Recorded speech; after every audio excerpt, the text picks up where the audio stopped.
وقال الرسول يا رب إن قوم اتخذوا هذا القرآن مهجورا. PRN Negeri Sembilan adalah petanda besar bahawa sistem sekular adalah nyata sistem yang bertentangan dengan agama Islam. Berpegang teguhlah pada Al-Quran dan Sunnah. Ingat ayat ini, ayat 30.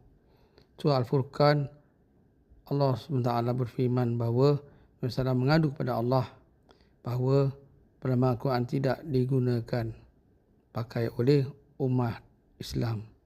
Ingat akhir zaman. Moga Allah beri kekuatan untuk kita amalkan Al-Quran dan Sunnah. Bukti inilah sistem khalifah akan bangkit insya-Allah. Allahu Akbar, Allahu Akbar, Allahu Akbar. La ilaha illallah.